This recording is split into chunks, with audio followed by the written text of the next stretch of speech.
हिमांशु जुयाल जी का प्रश्न है, ब्रह्मा को जब अकर्ता, अभोक्ता, अचिंत्य, इच्छा से रहित आदि बताया गया है, तो फिर एको हम बहुश्यामा की इच्छा ब्रह्मा को क्यों हुई?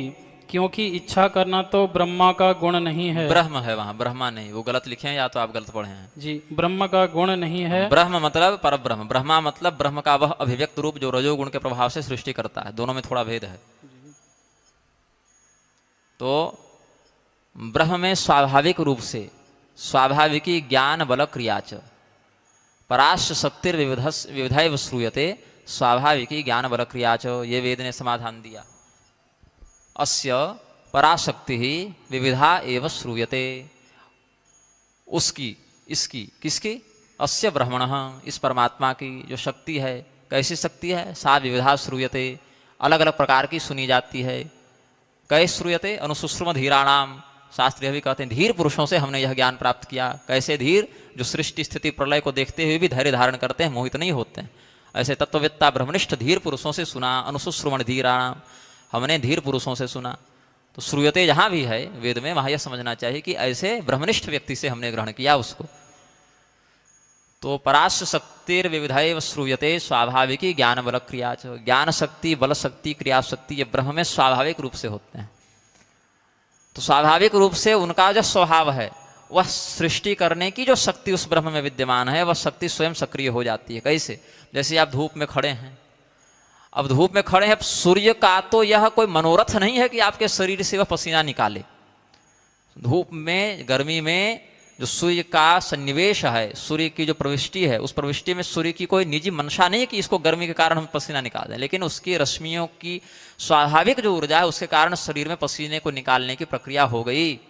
वैसे ही परमात्मा में जो स्वाभाविक शक्ति है, ज्ञान शक्ति, क्रिया शक्ति, बल शक्ति, इन शक्तियों के माध्यम से वह स्वाभाविक घटना घटित होने लगी। तो घटना के घटित होने पर ही उसी बात को यह वर्णित किया गया कि चूंकि वह शक्ति तो है, वह शिश्रिक्षा शक्ति भी विद्यमान है। वही शक्ति यह भावना को अभिव्यक्त करती कि मैं ऐसा करूं।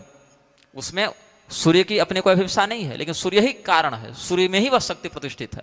उसी प्रकार संसार को बनाने की जो शक्ति है वह परमात्मिक शक्ति है और वह स्वाभाविक ही है, वही उसका स्वभाव है। फूल का स्वभाव है सुगंधित होना। फूल की उसमें कोई निजी मंशा नहीं होती कि हम अपने सुगंध को बढ़ा दें, घटा दें या इस प्रकार का सुगंध उसमें निकालें। उसका स्वभाव है वह।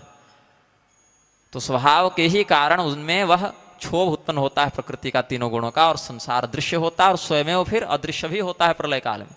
ये स्वाभाविक है, ऑटोमेटिक है, उसमें कोई अलग से उनकी संगति नहीं है। इसीलिए ब्रह्म को अकर्ता भी कहा गया। लेकिन चूंकि हेतु वही हैं, शक्ति है किसकी?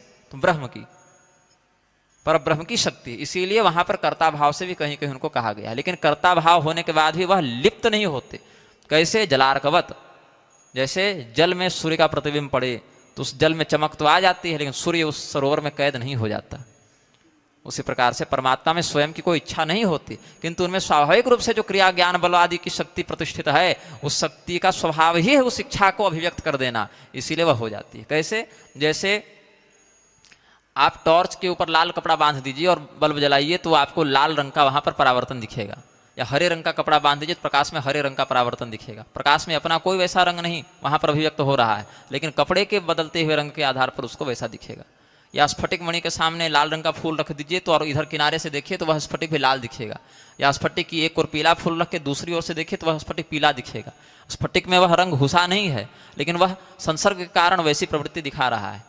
वैसे ही परमात्मा स्वयं अपनी इच्छा से उसमें प्रविष्ट होते नहीं हैं, लेकिन उनकी अंदर जो शक्ति स्वाभाविक रूप से उनमें जो प्रतिष्ठित है, उसका स्वभाव ही है संसार को बनाना, बसाना और मिटाना। इसीलिए वहां पर वह संकल्प पूर्वक प्रवृत्त जैसे लगते हैं, ये समझना चाहिए।